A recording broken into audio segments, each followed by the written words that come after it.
Hello friends, तर आजच्या आपल्या कथेचं नाव आहे गुप्तहेर रॉबिन आणि भूतबंगल्याचे रहस्य भाग 1.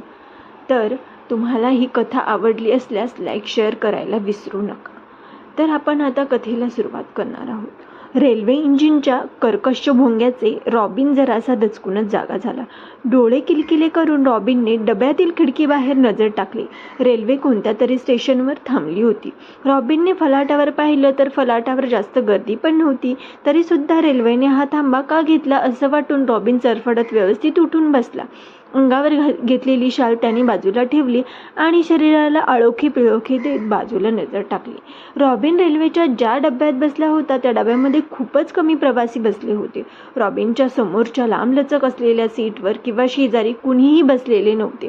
त्याच्या सीटच्या विरुद्ध असलेल्या सिंगल सीटवर मात्र एक तरुण आणि त्याच्यासमोर एक वयस्क बाई बसलेली होती. तो तरुण कसलं तरी पुस्तक वाचण्यात मग्न होता, तर ती वयस्क बाई हातात जपमाळ घेऊन पुटपुटत बसली होती.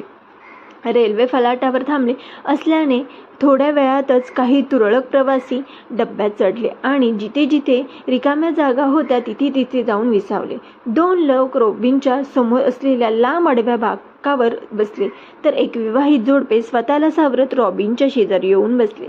प्रवासी रेल्वेमध्ये चढले आणि आता डब्यातील रिकाम्या जागा त्या प्रवाशांनी बसण्यासाठी बळकावल्या. समोरच्या सीटवर प्रवासी आले आणि आता मस्तपैकी पाय मोकळे जोडून झोपता येणार नाही या विचाराने रॉबिन जरासा निराश झाला. तेवढ्यात रेल्वेने परत एकदा कर्कश आवाजात भोंगा वाजवला आणि एका हलक्याशा धक्क्याने रेल्वे सुरू झाली. आता निवांत झोपता येणार नसल्याने रॉबिनने जवळची शाल घडी करून सीट खाली ठेवलेल्या पिशवीत ठेवून दिली. पिशवीत शाल ठेवताना बाजूच्याच कप्प्यात ठेवलेलं टपालपत्र रॉबिनच्या नजरेस पडलं. पत्र आधीच वाचून झालेलं होतं, तरी सुद्धा विचारांना काही अधिक चालना मिळते का ते पाहण्यासाठी रॉबिनने ते पत्र पिशवीच्या कप्प्यातून बाहेर काढलं आणि आतील मजकुरावरून नजर फिरवू लागला. प्रिय रॉबिन, खरं तर बरेच दिवसांनी तुला पत्र लिहितोय. तुला पत्र लिहावे की न लिहावे, बऱ्याच दिवसांनी या म्हाताऱ्याने अशी काय आठवण काढली असं तर तुला वाटणार नाही ना. या विवंचनेत असतानाच मंडळींनी आग्रह केला म्हणून मग धीराने तुला पत्र लिहायला बसलो. तुला मी तुझा लहानपणापासून ओळखतो म्हणून तुझ्या बुद्धिमत्तेवर माझा विश्वास आहे. तुझ्या वडिलांना मला माझ्या पडत्या काळात भरपूर मदत केली, नोकरी मिळवून दिली, माझ्या संसाराला बळ मिळालं. काही काळ शहरात काम करून मग करमेनासे झाले, मग गावाकडे आलो. पडीक असलेली शेती परत नीट करून राबू लागलो. तुझे आई वडील गेल्याचे कळल्यावर मी आणि मंडळी ढसढसा रडलो. मिळे त्या गाडीने त्याच्या अंतिम दर्शनाला आलो. तुला शेवटचं बघितलं ते तिथेच. तुझ्या गुप्तहेरी कामांचे किस्से वर्तमानपत्रात अधूनमधून वाचायला मिळतात. ऊर अभिमानाने भरून येतो. जात्यात खूप स्वाभिमानी असल्याने मानलेल्या वडिलांनी वडिलोपार्जित संपत्ती दान करून स्वतःच नशीब ती स्वतःच अजमावायला चाललेला पाहून ऊर भरून आला आणि मला सुद्धा देवाने निपुत्रिक न ठेवता तुझ्यासारखाच मुलगा द्यायला हवा होता असं वाटून गेलं असो. इथल्या परिस्थितीचा तुला संदर्भ कळावा म्हणून काही गोष्टी लिहि. गावाकडे आल्यावर मी शेती करत होतो. उत्पन्न जास्त नव्हतं, जेमतेम खायला मिळायचं. असं चालू असतानाच गावातील एक मोठे आसामी जगदीश शेंडे यांच्याकडे मी कामाला लागलो. शेंडेंचा माझ्यावर विश्वास असल्याने मला त्यांनी घरकामात मदत म्हणून ठेवून घेतलं. चांगला पगार देऊ केला. मी त्यांची पडेल ती कामे करतो. शेंडे साहेब हे मोठे प्रस्थ आहेत. वडिलोपार्जित संपत्ती बरीच आहे, बरेच धंदे आहेत, तसेच एक पतपेढी देखील आहे. चांगली शेतीवाडी आहे, घरे आहेत. शेंडे साहेबांचा स्वभाव देखील चांगला आहे, पण सध्या त्यांचं लक्ष थाऱ्यावर नाही. काही महिन्यांपूर्वीच त्यांनी गावापासून शहराकडे जाणाऱ्या महामार्गावर एक बंगला विकत घेतला. त्याची चांगली डागडुजीही केली, पण त्यानंतर अचानक भलतेच घडले. रात्रीच्या वेळी बंगल्यातून विचित्र आवाज येऊ लागले. संध्याकाळच्या वेळी खिडकीमध्ये एक बाई केस मोकळे सोडून खिडकीच्या चौकटीवर हात ठेवून रस्त्याकडे पाहत असलेली बऱ्याच जणांना पाहिले. लोकांच्या अफवा असतील वाटून शेंडे साहेबांनी त्याकडे दुर्लक्ष केले. पण नंतर मी सुद्धा एकदा रात्री असं तिथून जाताना बाईच्या मोठमोठ्याने हसण्याचा आणि गाणी गुणगुण करत असल्याचा आवाज आला. मला शंका आल्याने मी आत बंगल्यात जाऊन पाहिले तर भयान शांतता होती. एवढ्या मागच्या खोलीतील एक दरवाजा धाडकन आला आणि असा कोल्हेकुही केल्यासारखा आवाज आला. मी घाबरून तसाच तिथून पळत आलो. शेंडे साहेबांनी सुद्धा असाच अनुभव घेतला. तेव्हापासून सगळे त्या बंगल्याला भूत बंगलाच म्हणू लागले. एवढे कमी होते की काय म्हणून शेंड्यांच्या राहत्या घरात एकदा तर भिंतीवर रक्ताने मी आले आहे असं वाक्य लिहिलेलं दिसलं. शेंडे कुटुंबीय भयाने कंपितच झाले होते. पण मी त्यांना धीर दिला. नंतर काही दिवसांनी त्यांच्या घरात बेडरूममध्ये सामान इतस्त विखुरलेले दिसलं. कपाटाची कप्पे उघडे होते, कागदपत्रे विखुरलेली होती. आम्हाला तर काही कळेनासे झाले. ही कनिबाधा आहे की भानामती? मला काहीही सुचले नाही. शेंडे देखील हतबल झाले. मला अचानक तुझं नाव आठवलं. या प्रकरणात तुला काही करता येईल की नाही मला माहीत नाही, पण माझ्या ओळखीचं दुसरं कोणीही नाही ज्याची मला मदत घेऊन मी शेंडे साहेबांना आधार देऊ शकेन. तू इकडे येऊ शकलास तर खूपच मदत होईल.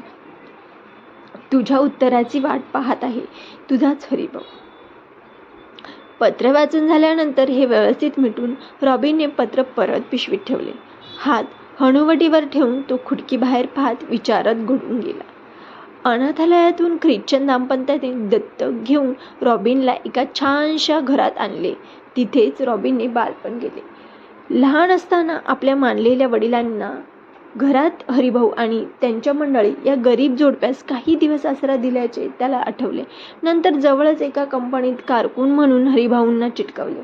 नंतर काही वर्षांनी हरिभाऊ गावी निघून गेले. आई वडील गेल्यावर त्यांच्या अंत्यविधीसाठी हरिभाऊ धावत पळत आल्याचे त्याला आठवले. काही दिवसांपूर्वीच रॉबिनला हरिभाऊंचे पत्र आले. पत्रातील मजकूर वाचून रॉबिन काही क्षण बुचकळ्यातच पडला खरा, कारण असले विचित्र प्रकरण रॉबिन काही हाताळत नव्हता. भूतिखेते वगैरे विचित्र प्रकार रॉबिनच्या पचनी पडत नसत. तरीही रॉबिन हरिभाऊंच्या शब्दाला मान देऊन आणि शेंडे कुटुंबियांना आधार म्हणून रॉबिनने हरिभाऊंना आपण येत असल्याचे पत्राने कळवले आणि म्हणूनच तो हरिभाऊंच्या गावाकडे रेल्वेने निघाला होता. खरंच हे भूत बंगला प्रकरण आहे. नक्की काय प्रकार असावा? शेंडेंच्या घरातील घटना देखील विचित्र वाटत होत्या. रक्ताने लिहिलेलं मी आले आहे असा मजकूर नक्की कोण आली असं भासवत असावं, की घरातीलच कोणीतरी नोकराचे किंवा नातेवाईकांचे हे चाळे असतील. रात्रीच्या अंधारात गावातील लोकांना बंगल्यात चित्रविचित्र आकार दिसत असावेत. उगाचच भूत वगैरे म्हणून अफवा पसरवली असेल. काहीही असो, या सगळ्या गोष्टींची सत्यता पडताळून घ्यायला रॉबिन उत्सुक होता. तसेच जरासा विरंगुळा म्हणून गाव भटकून यावे असा रॉबिनचा मानस होता. तासभराने रेल्वे एका स्टेशनवर थांबली. रॉबिनने बाहेर पाहिलं तर त्याला इच्छित असलेल्या रेल्वे स्थानकावर रेल्वे उभारली होती. आपलं सामान घेऊन रॉबिन डब्याच्या बाहेर पडला. फलाटावर उतरून इकडे तिकडे पाहू लागला. आजूबाजूला फळे आणि इतर खाद्यपदार्थांची विक्री करणारे विक्रेते ओरडत फिरत होते. थोडंसं चालत जाऊन त्याने तिकीट खिडकीजवळ नजर टाकली तर एक वयस्क माणूस अंगात सदरा आणि खाली धोतर, खांद्यावर एक पंचा अशा वेशात हात डोळ्यावर ठेवून इकडे तिकडे पाहत उभा होता. रॉबिननं दुरूनच त्या व्यक्तीकडे पाहिलं आणि त्याने हरिभाऊंना ओळखलं. त्यामुळे तो तिकडे गेला. उनी देखील रॉबिनला पाहून घट्ट मिठी मारली. काय हरिभाऊ, जसे होतात तसेच आहात. अगदी ओळखायला वेळ लागला नाही. मिठी सोडवत आपलं समान खांद्यावर घेत रॉबिन म्हणाला, आता काय बदलणार मी बाबा, पिकलं पान. तू मात्र खूप बदललास. चांगला हट्टाकट्टा आणि उंच झालायस. रॉबिनचे दंड चापचात 2 पडके दात असलेली बत्तीशी दाखवत हरिभाऊ म्हणाले. गप्पा मारतच हरिभाऊ आणि रॉबिन रेल्वे स्थानकाबाहेर आले. बाजूला उभ्या असलेल्या टमटमला हात करून दोघेही आतमध्ये बसले. इतर प्रवासी आधीच बसल्याने गाडीत तडक निघाली. रेल्वे स्थानकापासून हरिभाऊंचं गाव जरा लांबच होतं. रस्त्यावरील कच्च्या रस्त्यामुळे गाडीवर खाली हेंदकळत होती. आजूबाजूची हिरवीगार झाडे पाहून रॉबिनला मस्त वाटत होतं. हवा देखील झुळझुळू वाहत होती. वाहत्या हवेत रॉबिननं छाती भरून श्वास घेतला. बरेचसे खाचखळगे पार करून गावातून आतमध्ये शिरत टमटम एका कोपऱ्यावरच्या हॉटेल बाहेर थांबली. रॉबिन आणि हरिभाऊ खाली उतरून चालू लागले. थोडं अंतर चालल्यानंतर काही वेळातच दोघेही हरिभाऊंच्या एका बैठ्या घरापुढे आले. आत मध्ये येताच अंगणात असलेल्या एका लाकडी बाजेवर रॉबिन विसावला. ते दोघेही आत आलेले पाहून हरिभाऊंच्या पत्नीने रॉबिनला पाणी दिले आणि त्यांची विचारपूस केली. रॉबिनला पाहून दोन्ही दाम्पत्य खूपच आनंदित झालेले होते. एकतर बऱ्याच दिवसांनी ते त्याला पाहत होते. रॉबिन थकलेला असल्याने हात पाय धुवून लगेच जेवायला बसला. त्याला हरिभाऊंच्या पत्नीने सांगितले तसे दोघेही जेवायला बसले. इकडच्या तिकडच्या गप्पा मानो जेवण वगैरे उरकून अंगणात रॉबिनचा हात डोक्यामागे ठेवून मस्तपैकी बाजेवर पडला आणि त्याच्याच बाजूच्या एका लाकडी खुर्चीवर बसून हरिभाऊंनी पाण्याच्या डब्यातून पाने काढली आणि छोट्याशा पिशवीतून सुपारी काढून अडकीत त्याने सुपारी कातरू लागले. जेवण मस्त झालं हरिभाऊ, मस्तपैकी झोपावं वाटतंय आता इथेच. पडल्या पडल्या रॉबिन म्हणाला. झोप की मग, कोणी अडवलंय तुला? सुपारी कात्रत कात्रत खाली मान घालून हरिभाऊ खालच्या सुरात म्हणाले. तत्पूर्वी तुला मला इथे का बोलावलं याची इत्थंभूत माहिती द्यावी म्हणतोय, रॉबिन नाटकी आवाजात म्हणाला. यावर हरिभाऊ सुद्धा गालातल्या गालात हसले. मला मग सांगा आता काय म्हणतायत तुमचे शेंडे साहेब? आणि त्यांच्या मागे लागलेली होती. एका अंगावर होतं, एका हातावर डोकं टेकवत रॉबिन म्हणाला. सुपारी कातरून झाल्यावर हरिभाऊंनी पानावर बोटाने थोडासा चुना पसरवला, मग थोडी काट टाकली आणि कातरलेली सुपारी टाकून पानाची घडी घालून तोंडात कोंबली. थोडा वेळ जाऊन झाल्यानंतर हरिभाऊंनी सांगायला सुरुवात केली. मी शेंडे साहेबांच्या घरी त्यांचा विश्वासू माणूस म्हणून कामाला आहे, हे तुला तर माहीत आहेच. त्यांच्या घरातली पडेल ती कामे करणे आणि त्यांच्या अनुपस्थितीत घरातला कारभार सांभाळणे ही माझ्यावर जबाबदारी आहे. घरात इतर नोकरही आहेत. प्रत्येक कामाला एक एक माणूस ठेवला आहे. शेंडे साहेबांचा कामाचा व्याप मोठा आहे. गावात बरीच बागायती शेती आहे. शहरात त्यांचे व्यवसाय देखील आहेत. कामाच्या निमित्ताने त्यांचा खूप मोठ्या शेठ लोकांसोबत संपर्क येत असे. त्यांपैकीच एक व्यापारी मणिकलाल मेहता होते. शहराला जाणाऱ्या मार्गावर स्वस्त मिळाली म्हणून एक चांगली जमीन त्यांनी विकत घेतली आणि त्यावर मस्त आलिशान बंगला बांधला. निवांत कधीतरी सुट्टीत राहता यावं म्हणून बंगला अजून बांधायची बाकी होता. तरीही मेहता शेठ आणि त्यांची कुटुंबीय तेथे राहायला येत असत. मेहता दाम्पत्याला एक मुलगी होती, अवनी नावाची. ते तिघेही बंगल्यावर येत आणि राहून जात. मेहता पती पत्नीमध्ये बरेच वाद असायचे. शेंडे साहेबांनी सांगितलं होतं की पती पत्नीसारखे संपत्तीवरून वाद घालत असतात. मेहता साहेब मग वैतागून घरातच दारू प्यायला बसत. त्या दिवशी सुद्धा ते असेच घरात दारू पीत बसले होते. दुर्दैवाने किचनमध्ये काम करताना मेहतांच्या मुलीच्या साडीच्या पदराला चुकून आग लागली आणि मेहता शेठची मुलगी अवनी त्यातच जळून मृत्युमुखी पडली. घरात मेहता साहेब आणि अवनी दोघेच होते. त्यांची पत्नी कामानिमित्त बाहेर गेली होती. मेहता साहेब शुद्धीत नसल्याने त्यांना घडला प्रकार कळला नाही.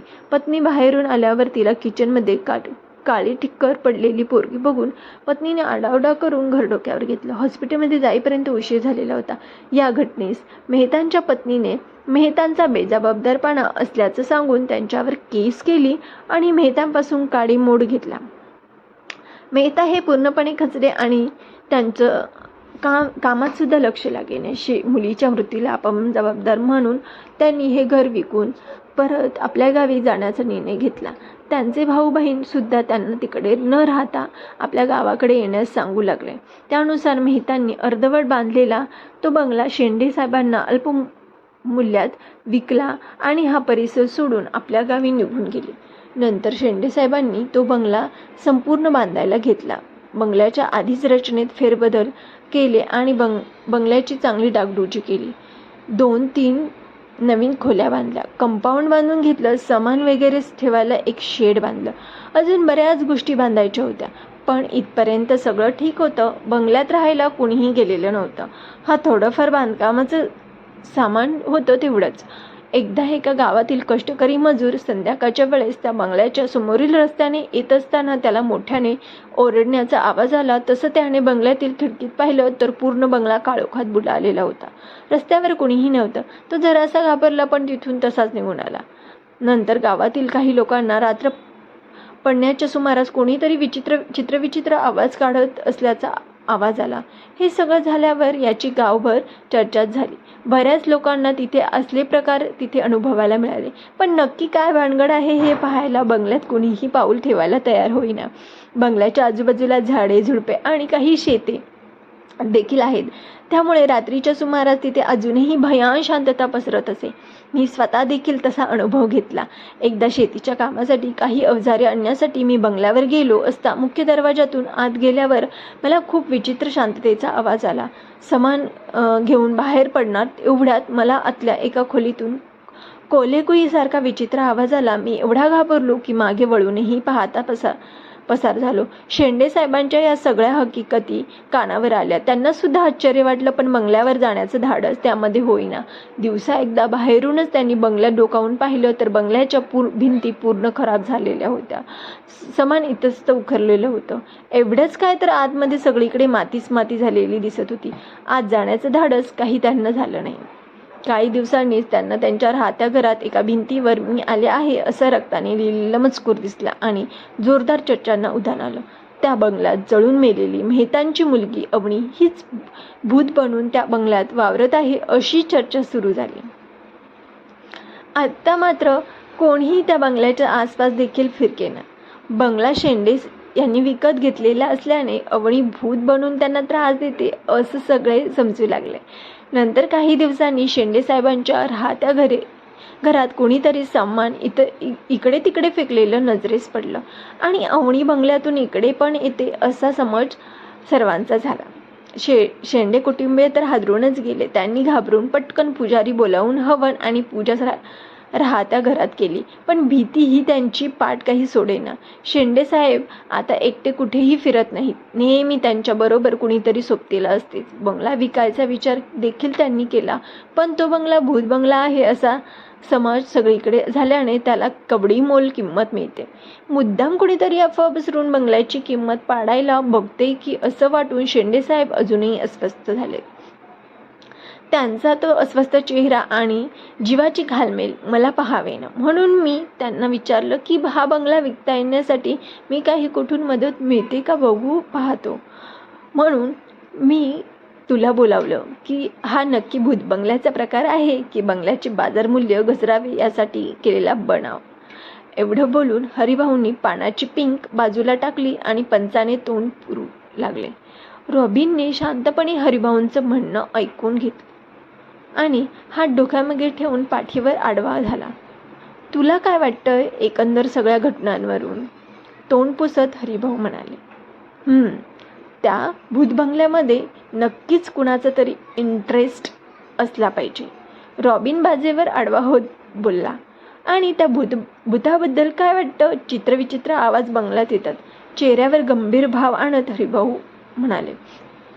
असू शकतील, काय सांगता येते? रॉबिन म्हणाला. रॉबिनच्या या उत्तराने हरिभाऊ देखील चाट पडले. म्हणजे तुझा देखील भूताखेतांवर विश्वास आहे?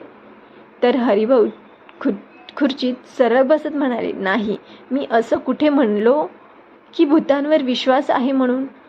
अच्छा, मग विश्वास नाहीये तर? मी असं देखील म्हणलो नाही की विश्वास नाहीये, रॉबिन शांत स्वरात म्हणाला आणि पाठीवर पडून आकाशाकडे चांदण्या पाहून विचारमग्न झाला. रॉबिनच्या या कोड्यात बोलल्याने हरिभाऊ वैतागले. त्यांना कळेना की रॉबिनला नक्की काय म्हणायचंय. आपला पंचा खुर्चीच्या हातावर पापटून नक्की काय ते नीट सांगशील का, असं हरिभाऊ म्हणाले. त्यांचा तो वैतागलेला चेहरा पाहून रॉबिनला हसू आलं. अहो हरिभाऊ, तुर्तास काही बोलणं आता ते ठरेल एवढंच सांगण्याचा हेतू होता माझा, रॉबिन म्हणाला. असं? हरिभाऊ कपाळावर आठ्या आणत म्हणाले. रॉबिनने परत सरळ होत एका अंगावर पडून हरिभाऊंकडे नजर केली आणि म्हणाला. बरं, मला एक सांगा, शेंडेंच्या घरात कोण कोण राहते? शेंडे साहेबांच्या घरात ते, त्यांची पत्नी, त्यांची एक वाया गेलेला मुलगा आणि त्यांचा एक मेहुणा राहतो, हरिभाऊ आठ्यायुक्त चेहऱ्याने म्हणाले. आत्तापर्यंत बंगला विकत घेण्यासाठी शेंडेंकडे किती लोक आले? रॉबिनने विचारलं. नाही, माझ्या माहितीत अजून कोणी आलेलं नाही, हरिभाऊ उत्तरले. घरातील नोकर मंडळी कशी आहेत? सगळेजण शांतच आहेत, आपापली कामे करत असतात, हरिभाऊ म्हणाले. बरं, आपण उद्या शेंडे साहेबांच्या राहत्या घराकडे जाऊन त्यांची भेट घेऊयात. बघूयात तिथे काय परिस्थिती आहे. असं म्हणून रॉबिन परत विचारमग्न झाला. ठीक आहे, तसं करूयात. बरं, आता तू झोप शांत, आपण उद्या सकाळी बोलूयात. आता रात्र पण झाली आहे आणि तू देखील दमला असशील. खुर्चीवरून उठत हरिभाऊ म्हणाले आणि आत घरात जाऊ लागले. आणि हो हरिभाऊ, रॉबिनने हाक मारून हरिभाऊंना थांबवले. तसे ते जागीच थांबून मागे पाहू लागले. मी एक गुप्तहेर आहे आणि इथे भूतबंगल्यांचा तपास करायला आलो. हे तुम्ही आणि शेंडे साहेब सोडून इतर कोणालाही सध्या तरी कळायला नकोय. रॉबिन मान वर करत बोलला. ठीक आहे. मान डोलावून हरिभाऊ सावकाशपणे घराच्या आतमध्ये जायला वळाले.